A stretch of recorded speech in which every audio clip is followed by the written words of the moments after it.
오늘도 함께 예배하는 우리 사랑하는 성도들 한 사람 한 사람 주님의 이름으로 축복합니다. 러브레터의 비전 함께 나누겠습니다. 하나님에게 러브레터를 받는 자녀가 되고 세상으로 러브레터를 전하는 교회가 됩시다. 아멘. 또 새해 비전도 함께 나눠볼까요? 기도 입김이 서리기까지. 기도의 입김이 서리기까지.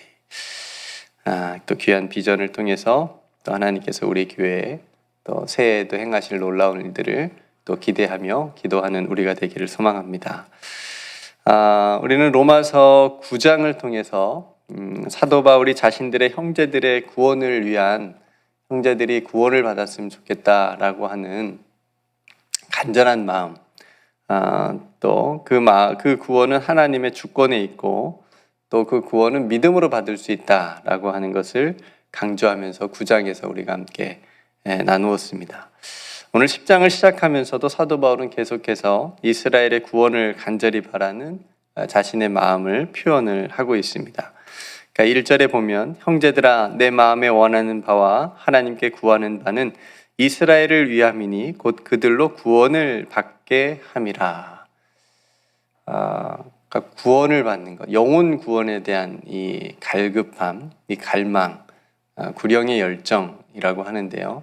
이게 사도 바울에게 굉장히 많이 있다라고 하는 것을 우리가 이 말씀을 통해서 느낄 수가 있습니다. 그러니까 사도 바울이 오늘 마음에 원하는 이 구원은, 마음에 원하는 것은 자신의 개인 구원을 넘어서 자신의 유대 민족이 율법에 갇혀 있지 않고 예수의 복음 안에서 하나님께 돌아오는 온전하게 그래서 회복되는 그런 구원을 받기를 원하는 모습, 그런 마음을 우리가 볼 수가 있습니다. 그런데 이스라엘은 안타깝게도 복음으로부터 멀어졌고 하나님으로부터도 굉장히 멀어져 있는 모습을 보여줍니다. 왜냐하면 복음이신 예수 그리스도를 거부했어요. 거부했고 자신의 의를 드러내는데 더 열심이었습니다. 그러니까 더 안타까운 부분이 뭐냐면 그 옳지 않은 것을 옳다고 여겼습니다. 이게 굉장히 무서운 겁니다. 옳지 않은 일인데 이건 옳은 일이야 라고 생각하면서 옳지 않은 것을 버리지 못하고 옳은 대로 가지 못하는 것이 굉장히 안타까운 일인 거죠. 그러니까 이스라엘 백성들이 지금 그런 모습을 하고 있다라고 하는 것을 보여주고 있는 겁니다. 그러니까 이 부분은 사도 바울이 먼저 믿기 전에 경험을 한 거잖아요. 그러니까 사도 바울의 열심을 따라갈 자가 없었잖아요. 왜냐하면 그것이 자신은 옳다고 여겼기 때문에 예수 믿는 자들을 핍박했고 잡는 일을 그래서 그 누구보다도 열심히 했었던 거고, 근데 예수 그리스도를 만나면서 그것이 다 옳지 않은 것임을 깨닫게 된 거죠. 그래서 2절 말씀에 보니까 내가 증언하노니 그들이 하나님께 열심히 있으나 올바른 지식을 따른 것이 아니니라. 이걸 깨달은 거예요. 그죠? 하나님께 열심은 있어요. 누구보다도 따라갈 자가 없어요. 그렇지만 그 열심이 올바른 지식에서 나온 것이 아니다라고 하는 거죠. 그러니까 성도 여러분, 올바른 지식이 없는 열심은 종교적 열심밖에 될 수 없어요. 한번 생각해 보세요. 그러니까 이런 종교적인 열심은 자기를 나타내는 자기 의를 세우려고 굉장히 힘씁니다. 굉장히 힘써요. 그래서 3절에 하나님의 의를 모르고, 하나님의 의를 모를 수밖에 없죠. 알았으면 그렇게 안 했을 테니까. 근데 하나님의 의를 모르고 자기 의를 세우려고 힘써 하나님의 의에 복종하지 아니하였느니라. 딱 지금 이 말이 사도 바울이 예전에 믿기 전에 했던 모습이고 지금 복음을 거절했던 유대인들, 이스라엘 민족의 모습이라고 하는 것을 꼬집고 있는 겁니다. 그래서 올바른 믿음은 뭐냐면 자기 의가 아니고 올바른 지식에 따른 하나님의 의를 의지하는 믿음입니다. 하나님의 의를, 그러니까 즉 복음을, 은혜를. 그래서 바른 믿음은 자신의 업적이나 공을 어떻게 쌓는 것이 아니고 하나님의 은혜를 마음에 채우는 것이 올바른 믿음 생활, 거죠. 그래서 참 그리스도인들은 모든 것이 하나님의 은혜라고 고백하게 되는 것입니다. 이처럼 사도 바울은 옛 자신처럼 올바른 지식을 따르지 않는, 그러니까 종교적 열심으로만, 그러니까 자기 의를 세우기 위해서, 내세우기 위해서 살았던, 그래서 하나님과 멀어졌던 그 자리를 그 영적인 무지에서 돌아와서 예수를 그리스도로 또 구주로 믿어서 구원을 받으라고 지금 권면하고 있는 거예요. 이게 사도 바울이 마음에 간절히 원하는 바라고 지금 하나님 앞에 또 기도하면서 기록하고 있는 겁니다. 성도 여러분, 우리가 자주 하는 말은 아니지만 들리는 말에 무식하면 뭐하다 그러죠? 용감하다. 무식하면 용감하다라고 하는 말이 있어요. 사람이 그 모든 세상의 모든 지식을 다 알 수는 없어요. 그렇죠? 아무리 똑똑한 박사도 자기가 전공하고 공부한 부분의 박사지 시골에 계신 할머니가 더 많이 삶의 지혜는 아는 겁니다. 그러니까 모든 지식을 한 사람이 다 알 수가 없죠. 그래서 어떤 방면에서는 무식할 수밖에 없어요. 박사라도. 그죠? 그러니까 잘난 체 할 수가 없어요. 네, 어느 부분에서만 자기가 공부하고 연구한 부분에서만 자기가 그 부분의 전문가인 거지, 다른 부분은 전혀 아무것도 모를 수도 있기 때문에 무식하다고 할 수 있는 거죠. 그러니까 저도 마찬가지고 자동차에 대해서도 잘 모르고 운전은 하는데 차에 대해서 잘 몰라요. 네, 그래서 갑자기 계기판에 어떤 불이 들어오면 당황합니다. 모르기 때문에. 그래서 바로 우리 교회 김경호 집사님에게 전화를 겁니다. 집사님, 이게 지금 이런 문제가 생겼는데 이거 어떻게 하면 됩니까? 왜 전화하죠? 그분이 전문가예요. 그럼 그분은 그냥 아주 쉽게 답을 해줍니다. 그래 목사님, 그거는 이래서 그렇게 생긴 겁니다. 그러니까 걱정하지 않으셔도 되고 시간 나실 때 들리세요. 이렇게 하면 제가 그 말을 듣고 마음에 큰 안심을 얻습니다. 왜요? 전문가의 말이니까 제가 신뢰를 하는 거죠. 그러니까 저는 자동차는 운전하지만 자동차에 대한 지식이 없어요. 그죠? 몰라요. 증권도 모르고 사람들 요새 많이 하는 주식도 잘 몰라요. 전문가가 아니에요. 노인 아파트 신청하는 거나 이 세상 살아가는 데 필요한 어떤 그런 지식들 알고 있으면 좋겠지만 모르는 것이 훨씬 많다라는 거죠. 근데 여러분, 괜찮아요. 그런 거 잘 몰라도 돼요. 네. 궁금하면 전문가에게 물어보면 돼요. 도움을 받으면 돼요. 네. 그게 죽고 사는 문제가 아닙니다. 그죠? 그런데 영적인 무지는 굉장히 중요한 문제예요. 이거는 알지 않으면 안 돼요. 알아야 돼요. 왜냐하면 생명과 관련이 있기 때문에 그렇습니다. 그래서 복음이 중요한 거고 그 구원이 중요한 겁니다. 그렇죠? 이 문제 그냥 터부시했다가 그냥 이렇게 거부했다가 나중에 그 문제에 우리가 모든 사람이 죽게 되는데 그 죽음 앞에 서게 될 때 그때 땅을 치며 후회하는 겁니다. 그렇죠? 왜 내가 그거를 알려고 하지 않았을까? 왜 내가 이 문제를 모든 사람이 다 교회 다니는데 나는 왜 젊었을 때 살았을 때 교회를 내가 그렇게 안 나갔을까? 내 가족이 그렇게 교회 가자고 했는데 나는 왜 그렇게 이걸 거부했을까? 뭐가 그렇게 바빠서? 이렇게 나중에 이제 후회하지 않겠습니까? 그러니까 굉장히 중요한 이 복음과 구원의 문제, 인생에서 어떻게 보면 제일 중요한 이 문제에서 우리가 무지하지 않아야 된다는 영적으로. 그러니까 교회 안에 있는 그 성도들도 때로는 그냥 교회만 다니면 되지. 내가 다른 거 더 굳이 알아야 되나? 이런 생각을 가지고 그냥 주일에만 왔다 갔다 하게 되면 영적인 똑같이 무지에 빠지게 되는 위험성이 있는 거예요.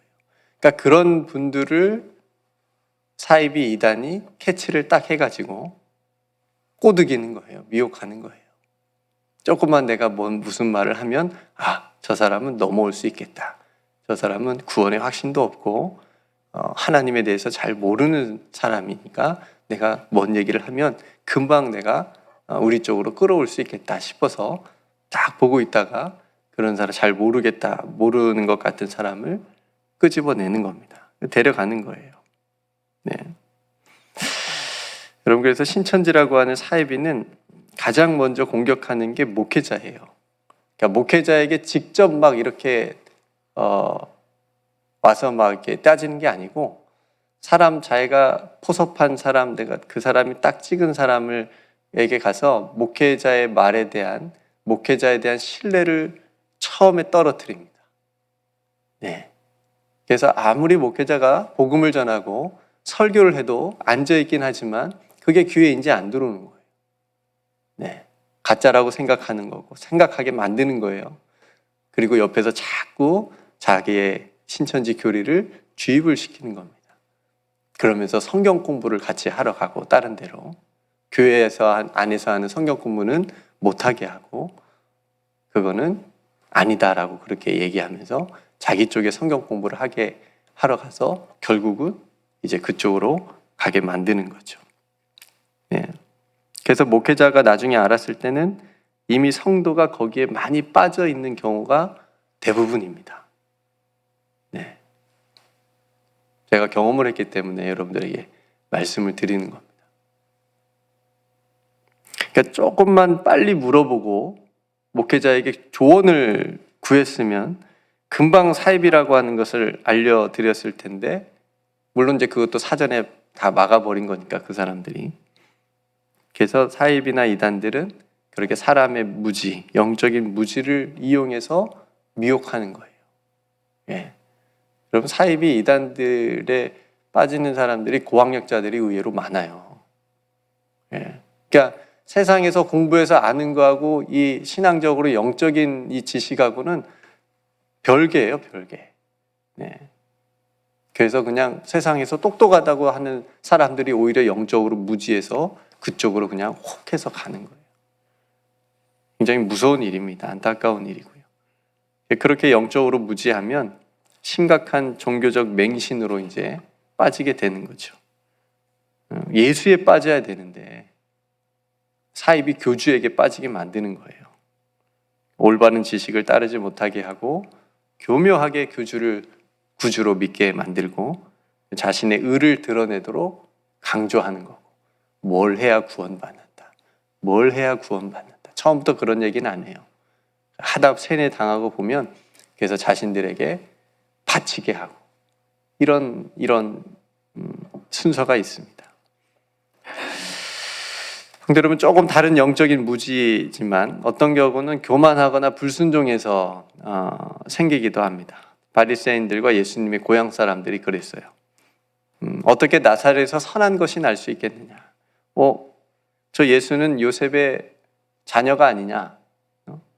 그러면서 어떻게 메시아가 될 수 있겠느냐? 내가 어렸을 때부터 다 봤는데 쟤를. 그렇죠?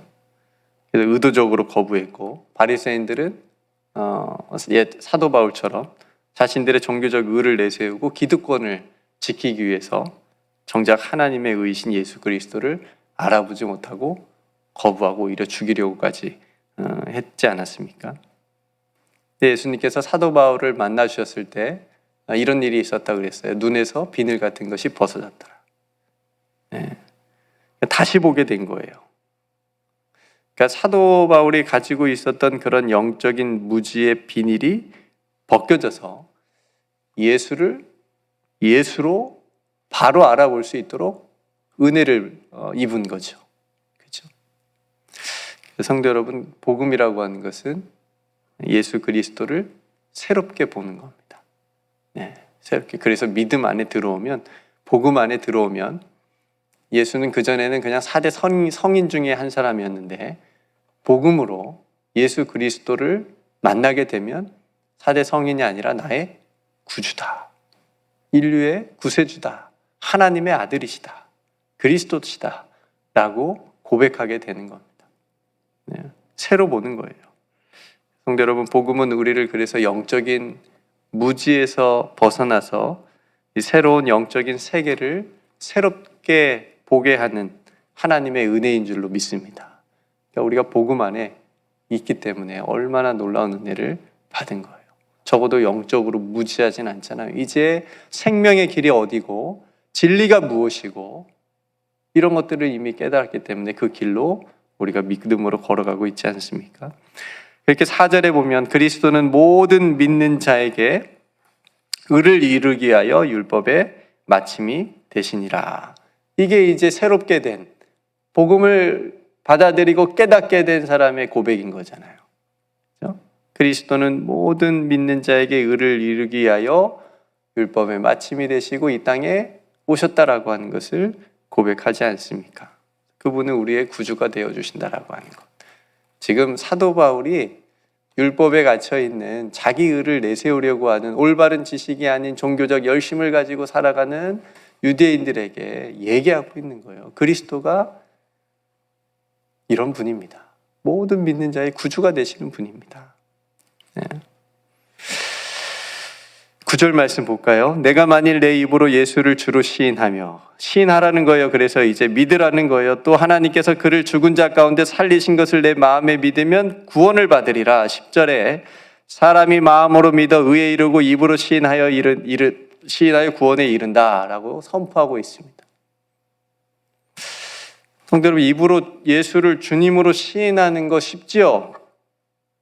네, 그냥 하면 되니까. 예수님 나의 구주십니다. 나의 주님이십니다.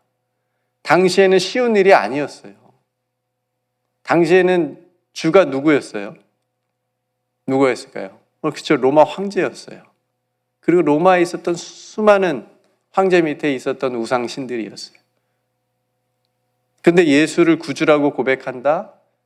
이거는 목숨 걸고 해야 되는 고백인 거예요. 쉽지 않은 일이었습니다. 이걸 시인하면 죽을 수 있었습니다. 그래서 그 수많은 순교자들이 그래서 있었던 거죠. 그렇죠? 로마 황제를 거부하고 우리는 예수 그리스도를 구주로 나의 구주로 고백합니다라고 했던 수많은 신앙인들이 그래서 순교할 수밖에 없었던 거죠. 그렇기 때문에 믿는 것에 아무런 제약이 없는 지금 우리가 살아가는 이 시대가 아니고 로마 황제가 신이었던 주였던 그 시대에 나는 예수를 주로 믿습니다 라고 시인하는 것은 굉장히 놀라운 그런 고백인 거죠. 이렇게 사도 바울은 이 로마서를 통해서 얘기하고 싶은 게 뭐냐면 구원은 로마의 황제나 어떤 율법이나 어떤 행위가 줄 수 있는 것이 아니고 우리 주 예수 그리스도께서 주시는 것임을 분명히 지금 밝히고 있는 거예요. 10절 11절에 하나님께서 그를 죽은 자 가운데서 살리신 것을 내 마음에 믿고 그 예수를 내 입으로 주로 시인하면 구원을 받으리라. 네. 그래서 이 구원은 유대인이나 헬라인이나 차별이 없이 모든 사람의 주가 되신다. 이것도 굉장히 놀라운 고백인 거예요. 복음을 깨닫고 복음의 빚진 자가 돼서 예전에는 자신이 그냥 사람 취급도 안 했던 이방인들 그런 사람들도 하나님께서 사랑하시고 하나님께서 그 모든 사람을 구원하시기 위해서 자신의 아들을 보내셨구나라고 하는 것을 새롭게 깨달았기 때문에 이제 자신 또한 이방인의 그 사도가 되어서 복음을 전하게 되어지고 그런 놀라운 일들을 사도 바울이 경험하면서 지금 이렇게 복음을 전하고 있습니다. 구원의 차별이 없으시고 주께서 모든 사람의 주가 되신다는 것, 이거는 뭐냐면 유대인들이 가지고 있었던 배타적인 어떤 선민의식을 그냥 깨트리고 있는 거예요. 정면으로. 이 선민의식이 얼마나 깊었냐면 베드로 사도도 있었잖아요. 성령을 받고 복음을 전하는 베드로 사도도 이방인들에게는 가지 않았어요. 복음을 전하지 않았습니다. 어떻게 저 사람들이 예수를 믿을 수 있을까? 어떻게 저 사람들이 성령을 받을 수 있을까? 하나님께서 환상을 보여주시면서 아니다. 나는 사람을 외모로 취하지 않는다. 저 백성들도 나의 백성이다. 그러니 가서 복음을 전하라. 그러면서 고넬료의 가정이 세례를 받고 구원을 받지 않습니까? 얼마나 뿌리 깊게 박혀 있었으면 이거 빼는데 하나님께서 환상까지 보여주셔서 그렇게 깨닫게 해 주셨는지를 우리가 볼 수 있습니다. 우리 안에도 그런 마음들이 있을 수 있어요. 그렇죠? 계속해서 빼야죠. 그런 마음들을 빼내야죠. 복음을 통해서, 말씀을 통해서 빼내야죠. 하나님의 그 구원의 은혜를 통해서 빼내야죠. 그래야 우리도 새롭게 세상을 보고 바라볼 수 있지 않겠습니까? 그러니까 성도 여러분, 복음은 나만이 것이 아니라 우리 어떤 특별한 민족의 것이 아니라 모든 사람 것이라는 것을 항상 잊지 않아야 되겠습니다. 우리 교회 이름처럼 우리 모두를 위한 복음이며 구주가 되시는 줄로 믿습니다. 끝으로 바울은 구원의 보편성을 한마디로 정리를 하는데 14절 15절 말씀에 보면 13절 말씀에 먼저 보면 누구든지 주의 이름을 부르는 자는 구원을 받으리라. 이거예요. 그러니까 복음을 전하는 것, 복음을 전하라고 하는 것이죠. 그리고 14절 15절에는 하나님께서 보내심을, 이 복음을 위해서 보내셨고 또 전하게 하셨고 그래서 듣는 자가 있게 하셨다라고 하는 것을. 그래서 우리에게 복음을 먼저 받은 우리들이 또한 보내심을 받았고 이 복음을 전파하는 자가 없이 어찌 누가 들을 수 있겠느냐라고 말씀하셨으니까 전하는 자로 그렇게 살아가라라고 하는 이렇게 더 구원에 머물러만 있지 않고 그 복음을 전하는 자로 그렇게 살아가도록 부르시는 말씀을 오늘 마지막 14절 15절 말씀에서 하고 있는 것을 보게 됩니다. 이게 우리의 사명 중에 하나인 거죠. 복음을 증거하는 사명. 성도 여러분, 말씀을 정리하겠습니다. 하나님께서 예수 그리스도 이 복음을 우리에게 보내주셨고 듣게 하셨고 믿게 하셨습니다. 이 은혜를 우리가 가지고 살아가고 있습니다. 그리고 이 은혜를 이제 이 복음을 전하도록 하는 사명을 우리에게 주셨다라고 하는 것. 너무 감사한 것은 영적인 무지에서 우리를 벗어나서 진리가 무엇인지, 생명이 무엇인지, 영원한 생명이 무엇인지, 구원이 무엇인지를 깨닫게 해주셨다라고 하는 것. 이것이 참 너무 감사하고요. 그래서 이 진리와 생명의 길을 여러분들이 믿음으로 끝까지 잘 걸어가시고 또 날마다 복음을 통해서 새롭게 보게 하시는 은혜 속에서 살아갈 수 있기를 원하고요. 또 예수 그리스도를 구주로 마음에 늘 믿으시고 또 입으로 날마다 시인해서 참된 구원의 기쁨과 감사, 감격을 날마다 여러분들이 예수 그리스도 안에서 누리시면서 살아가시는 저와 여러분들이 다 되시기를 주님의 이름으로 축복합니다. 네, 오늘 말씀을 생각하면서 함께 기도하기를 원합니다. 구원에 대한 메시지를 사도 바울이 계속 로마서의 말씀을 통해서 우리에게 전해주고 있습니다. 복음이 무엇인지 또 복음 안에서 구원을 받는 삶이 어떤 삶인지 우리에게 계속 말씀해주고 계시니까요. 우리 자신의 각자의 어떤 복음의 확신, 구원의 확신을 다시 한번 생각하면서 또 누군가에게 아직 예수를 알지 못하는 사람들에게 복음을 전하고 또 그들에게 이 구원의 길을 이렇게 증거할 수 있는 그런 삶이 될 수 있도록 우리가 함께 기도했으면 좋겠고요. 또 그분들을 위해서 여러분들이 전도하고 하나님을 믿어야 되는 사람들을 위해서 또 간절히 기도할 수 있기를 원합니다. 또 목사님께서 소개를 해 기도 제목을 부탁을 하신 것처럼 우리 리안이 귀한 생명 아기를 위해서 건강 회복을 위해서 여러분들 기도 많이 해주시고요. 생각나실 때마다 여러분 각자 오늘 또 삶에 여러 가지 기도할 제목들 가지고 또 기도하면서 하나님과 깊은 교제를 나누실 수 있는 오늘 하루가 되기를 바라면서 또 믿음으로 하나님께 기도하기를 원합니다. 오늘 제가 기도하고 하나님께 함께 기도로 나아가도록 하겠습니다. 기도하겠습니다. 은혜로우신 아버지 하나님, 오늘 복음 그리고 구원에 대한 또 귀한 말씀을 우리가 함께 나누었습니다. 구원받은 우리가 계속적으로 올바른 지식으로 우리 자신의 의를 세우지 않고 하나님의 의에 순종하며 믿음으로 살아갈 수 있는 귀한 삶이 되게 하여 주시옵소서. 영적인 무지에 빠지지 않게 하여 주시옵시고, 하나님께서 우리에게 예수 그리스도를 통해서 보여주신 참된 지식, 이 복음 안에서 하나님을 기쁘시게 하는 삶으로 살아갈 수 있도록 날마다 인도하여 주시옵소서. 우리의 입술로 예수를 주로 시인하게 하심을 감사합니다. 또 하나님께서 예수를 죽은 자 가운데서 살리신 것을 우리의 마음에 믿게 해주신 것 감사합니다.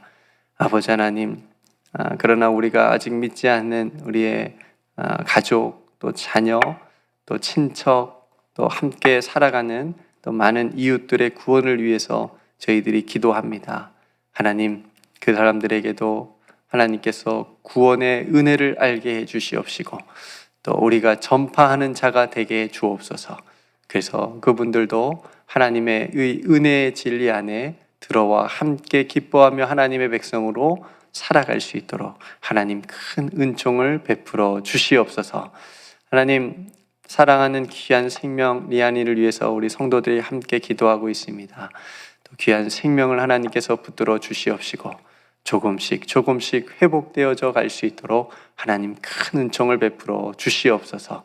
사랑하는 자녀의 아픔을 보며 고통받는 또 부모님에게도 하나님 마음의 평안함을 허락하여 주시옵시고, 하나님을 믿는 귀한 믿음으로 이 어려운 시간들을 잘 이겨낼 수 있도록 하나님 은혜를 더하여 주시옵소서. 우리 살아가는 성도들 오늘 하루도 믿음으로 살아갈 터인데 하나님께서 동행하여 주실 줄 믿고 한 걸음 한 걸음 주님과 함께 걸어가는 귀한 믿음의 하루가 되게 하여 주시옵소서. 우리에게 베풀어 주신 모든 은혜 하나님께 감사드리며 존귀하신 우리 구주 예수 그리스도의 이름으로 간절히 기도드리옵나이다. 아멘.